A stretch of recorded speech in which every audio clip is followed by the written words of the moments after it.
WCBI News at 10 starts now. West Point police arrest a man and woman in connection to recent burglaries. Thank you for joining us tonight. I'm Jory Talley.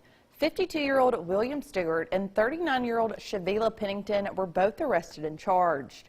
Officers say Stewart was arrested for 2 counts of burglary. He's accused of breaking into vending machines, taking cash, and stealing tools from 2 local businesses. Pennington was also arrested in connection with burglary and credit card use with intent to defraud. Both were taken to the Clay County Sheriff's Department. A man wanted in connection with a Thursday night shooting in Tishomingo County is arrested. He was arrested in Tennessee. Sheriff John Daughtry says Brian Turner was arrested in Wayne County, Tennessee by the Wayne County Sheriff's Office. Daughtry says Turner has signed his extradition and will be brought back to Tishomingo County. On Thursday night, investigators say a Tishomingo County Sheriff's deputy and Belmont police officer stopped a truck in the area of County Road 35. The driver allegedly rammed the sheriff's vehicle, then pointed an assault rifle at officers and began firing. Officers returned fire, hitting the suspect's car, who then fled. No officers were injured. A feud plays out at a party last night in Aberdeen. It happened around the Maddox subdivision. Monroe County Sheriff Cecil Cantrell says Eric Cunningham has been arrested and is facing an assault charge. Cantrell says Cunningham tried to cut another man's throat. The victim then fired 2 shots at Cunningham but missed. The sheriff says it's not known if Cunningham's charge will be a simple or aggravated assault at this time. We'll have more details as they develop. A deadly crash happened in Montgomery County Friday night. Montgomery Coroner Alan Pratt says the victim is 19-year-old Taylor Blair Godno of Jackson. Pratt says she was traveling alone in a 2007 Toyota. The vehicle overturned on I-55 north of Highway 82, and Godno was trapped inside. The coroner says she was pronounced dead at the scene. The Winona Fire Department, Montgomery County Sheriff's Office, and Mississippi Highway Patrol responded. It's now time to take a first look at our weather with meteorologist Jacob Dickey. Jacob? Hey, Jory, we are finally calming down those showers and a few rumbles of thunder through the area. Things look finally dry. It took a little while to get there, having the showers to the Market Street Fest today and seeing some to continue. It's because of this upper low here that's been spinning, and on the backside we got some clearing, which brought some instability. But with that cold air aloft, even saw a few reports of some dime-sized hail up from Memphis and into northern parts of our viewing area. These showers and storms are fizzling out and moving out of here. Across our area, enjoying some clear conditions here on the board, seeing temperatures in the upper 50s and 60s. Coming up, we'll talk about some fog tonight and when the showers return. Jory? All right. Thank you, Jacob. It's been 4 years since an F3 tornado struck Tupelo, causing widespread damage and destruction. Many people remember that day, and now a project involving high school and community college students has preserved recollections of the day Tupelo and the area changed. WCBI's Allie Martin has more. That's when something just picked me up, and I came back. That's when I came back down, and it peeled all the skin back on my arm. We braced for it. And then it came, and then it was really loud, and there were trees falling outside and stuff. And I said, "Get in the cooler!" And then when I got in the cooler, went to pull the door shut. The recollections of that April day 4 years ago are fresh in the memories of those who lived it, survived, and rebuilt. They tell the story in a documentary as part of the Arts to Heal program. A matching grant funds work for communities that have experienced disasters. Broadcasting students from Tupelo High School worked behind the camera and were interviewed, while film club students at ICC conducted interviews for the documentary. Even with 3 or 4 years from when it happening, I don't want to say that people are forgotten about it, but this is going to be something to kind of give a resurgence on. This is what happened then.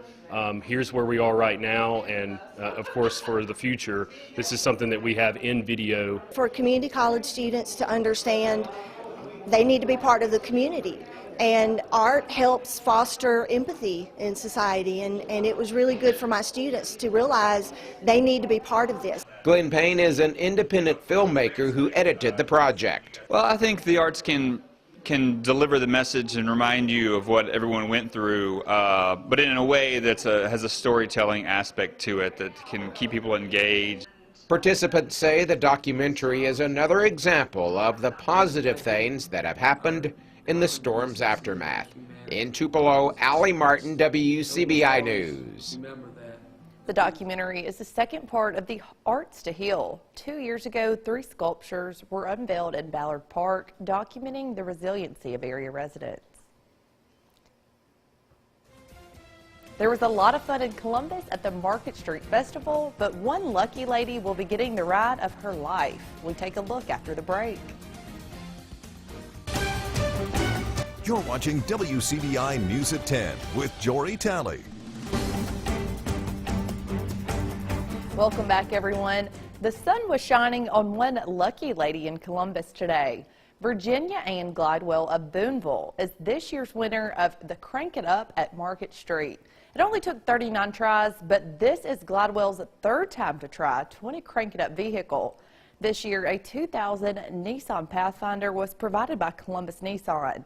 The Pathfinder was made over by Bob's Paint and Auto Body, Miller's OK Tires, and Audio Advantage.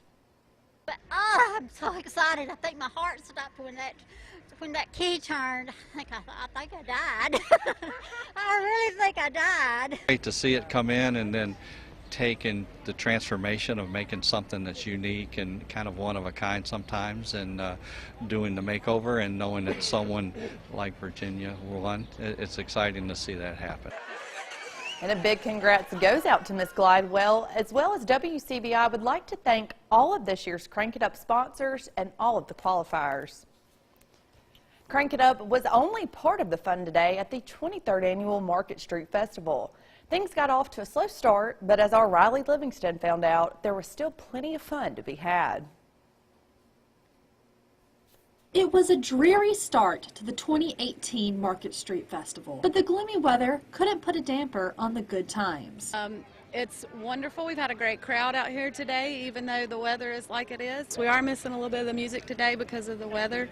That keeps it fun and festive, but had a wonderful crowd today. Art, food, jewelry, and more drew people downtown. Some people use the festival as a way to catch up with old friends. We have several of our friends who have booths down here, and we wanted to come and just say hello to them and just, you know, see people. You always see different people down here, and just connect with the folks in the community. Not only a place to buy arts and crafts, but for everybody in the community to come together and show their support. It is wonderful here. The vendors appreciate it, and we do. I enjoy meeting the people every year. Some of the same people come back to see us every year. Others used it as a way to find gifts for themselves and for others. I use this venue to purchase my Mother's Day gifts. So we find the birdhouses, jewelry, anything, everything, arts, crafts. Alvin Clinton has been a vendor for the past 2 years and plans on attending more. He says the festival is a way for people to display what they are good at. Well, I think it's a good place for people to show off their talents that God give them. But you know, it means a lot to the community. Reporting in Columbus, I'm Riley Livingston, WCBI News. The Market Street Festival is known for its wide variety of merchandise, but one vendor is definitely marching to the beat of her own drum. The Melody Lingers On features products made from antique pianos. Shelves, benches, and mantles are just some of what they make. Lisa Ricks started the company with a little help from her daughter. She started with her daughter's old piano, and she was just playing around, tore it down, and they made a bench out of it and a couple of shelves, mantel shelves, and then she got hooked, and then she started collecting old pianos and putting them together and making designs on everything. This was the company's first Market Street Festival, but Hal says they'll be back. Organizers are already hard at work planning for next year's event. Well, Columbus wasn't the only place for a good time today. A good crowd was on hand at Tupelo's Ballard Park to celebrate a taste of the city's past. The Orr and Dunn Museum played host to the annual Duty Burger Festival. Many of the activities, such as face painting and fishing, with decoy fish of course, were brought inside because of the rain. However, hundreds of Duty burgers were cooked and sold as part of the fundraiser to help the museum carry out its mission. Everything that we do, every program, is going to utilize the history of our area. And so the Duty Burger Festival celebrates Duty Christian opening his diner in 1947, cooking dough burgers, which were fashioned after rationing in World War II. And so this is an opportunity not only for people to come out and have a good time, they can have good food also. The Duty Burger Festival is held every year during the first Saturday in May at the museum. Well, Jory, I could use a good burger myself tonight, but we will get some patchy fog and the clouds clearing out. Mid-50s coming up after the break. We'll time out some more showers through the week as well as talk about some summer weather. We'll be right back. First Alert Forecast with meteorologist Jacob Dickey.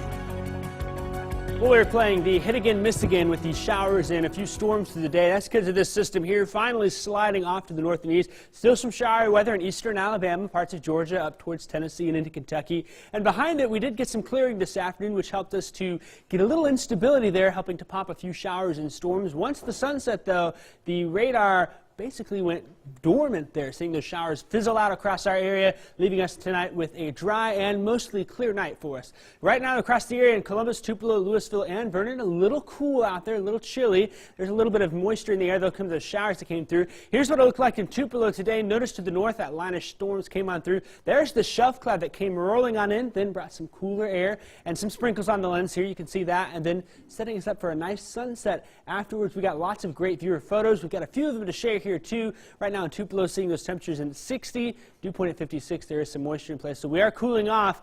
Here's some of those pictures there. This was the sunset in Starkville. Christy Hirsch sent this in. Very beautiful picture there with the clouds there. Nice colors in the sky, and even got some rainbows in here. A double rainbow from Ingomar. Leased out sending that in there. You can see 1 and 2 as those showers moved off to the east with the setting sun. If you want to see more pictures, head on over to my Facebook page. I've got quite a few of them there from today. Falling down to 59 in Columbus right now, 60 in Vernon, 60 in Louisville, Starkville. We're down to 63. Our temperatures will continue to fall for the next couple of hours into those mid-50s, I think, is where we'll end up. 53 will be our overnight low in Vernon, 55 in Amory, Eupora, 56, Calhoun City, 55. And we will see some patchy fog across the area tonight since we got some of those showers and we get quite a bit of cooling here. I expect to see some patchy fog to start our day on Sunday morning in the area, but it will not last long. Temperatures quickly rising then into the 80s across the area. We'll get to 81 in Columbus, West Point at 82. Louisville will see 82 for a high. We'll keep it partly cloudy skies and a north wind 5 to 15 miles an hour. 82 in Iuka, 82 in Fulton, Amory, Aberdeen, Calhoun City 81, Oxford 81. West Alabama, maybe we sneak a degree higher there, seeing 83 in Hamilton, up to 85 for a high in Vernon, 84 in Reform, and 85 in Aliceville for our Sunday afternoon high. If you like the warm weather, we get plenty of it, but we also get a chance for a few more showers. Monday, I think, is the better chance for that there as that front pushes on through. And then this boundary will hang off to our south, and as it does so, we'll have to keep our eyes for maybe some showers through the week, but it will also allow us to get quite warm here, seeing our temperature trend heading for the mid-80s here by the middle of the week. Coming up then towards the end of the week, we might hit 90 in a few spots. Our high, we're going to write down officially on Friday, is 88. It was getting to that point here in this time of year where we start to look for those chances of afternoon showers and storms, that warm weather as we look at a very summer-like forecast. Jory? Well, Market Street wasn't the only game in town. Several college graduates celebrate their new beginnings with an old tradition. We explain when we come back.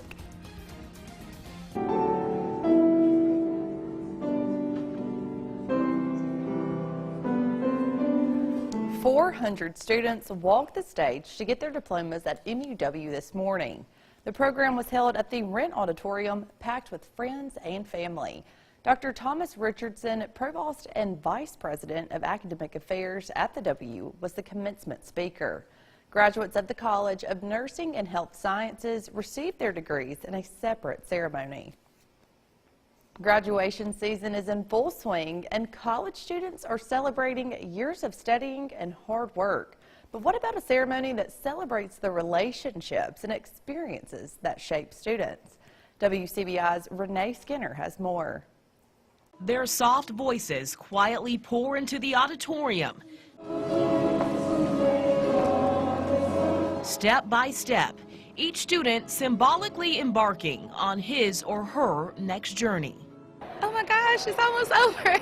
I really enjoyed my time here at MUW. There's a story behind every graduate who crosses the stage. I was very involved. I'm involved in a lot of organizations on campus. I was doing all this stuff I've never done before. And at Mississippi University for Women, a vine connecting them all to this moment. Your presence here is not only an acknowledgement of your hard work, but also the commitment, dedication, vision, and generosity of those who have marched before you. The Magnolia Chain ceremony is rooted in tradition at the W since 1890.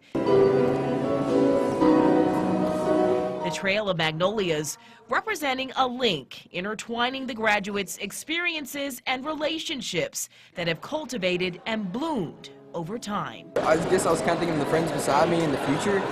Just a lot to think about and a lot to enjoy. Once the chain is carried in, some sound advice from an MUW alum. Do not forget to look back and give back. Encouraging the students to keep pushing, work hard, and occasionally stop and smell the daisies. Look around at these faces that make up your class, your faculty, your administration, and your family and friends.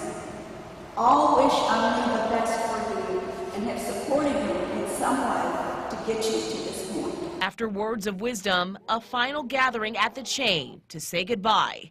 Each student plucking a daisy as a reminder. Get involved. That's the biggest thing, because if you don't get involved, then you honestly won't enjoy the college experience. That even though we may grow differently, our experiences will always connect us. I just really enjoyed the moment and enjoyed being with my friends one last time. According to tradition, graduates who walk away with a magnolia blossom will find good fortune and romance, excuse me. Finance will be great too, though. Ole Miss looks to rebound today in Game 2 at South Carolina. Catch the highlights next in sports. Here's sports on WCBI. The Ole Miss Rebels baseball team are looking to get back on track today at South Carolina after losing Game 1 of the series 13-5 on Friday night. To Columbia, Ole Miss aiming to even the series against the Gamecocks. Let's go to the top of the second. No score. One run on. Tyler Keenan rips a liner to right. Back to the mound behind the back grab by Adam Hill. He tosses it over to first for the out. Bottom of the second.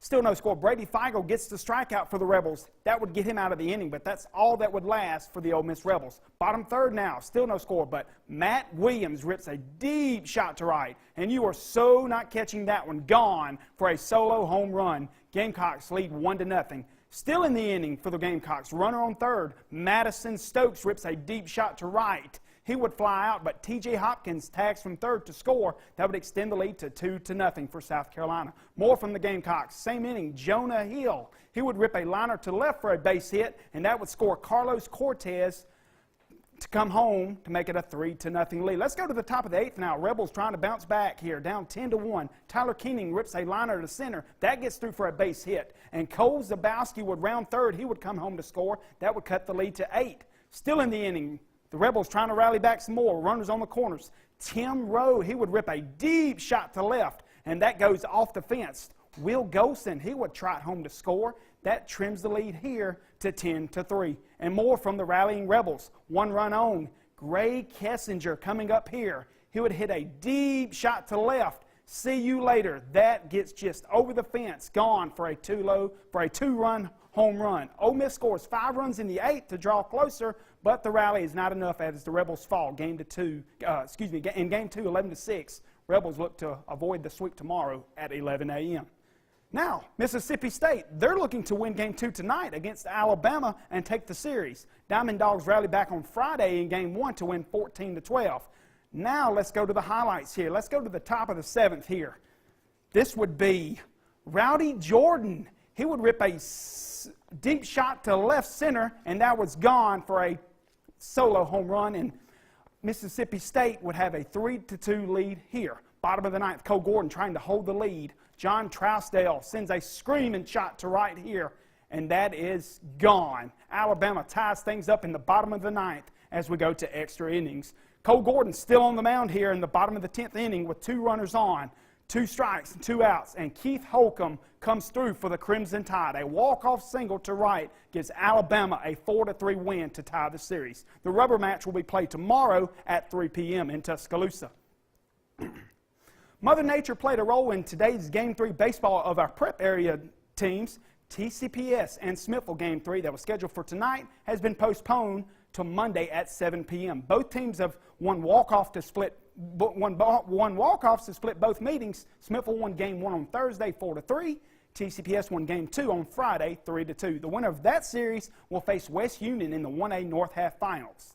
Over to the 2A baseball matchups now. Calhoun City and East Union, they were scheduled to play Game 3 tonight. That has been postponed to a later date and time yet to still be determined. The winner of that series will face East Webster in the 2A North Half Finals. Over to the 3A baseball playoff matchups. Despite the weather, North Pontotoc and Houston still played their matchup tonight, and North Pontotoc won that game 2-1 in the softball matchup, and also they will advance. Houston Lady Hilltoppers keep going, and they will play in the state championship series.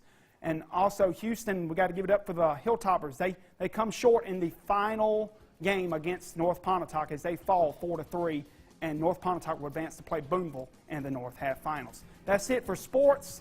Jacob Dickey will have your last look at your forecast when we come back after this break. Jory, what's your favorite thing to do outside in the summer? Swim. Swim. Obviously. Well, you get some plenty of time to swim here with the warm temperatures and sunshine. Watch out, though. Remember, if you ever hear thunder or lightning, when thunder roars, go indoors. We got a few chances for showers during the week. Well, we'll see you back here tomorrow night. Y'all have a great Sunday and the rest of your Saturday night.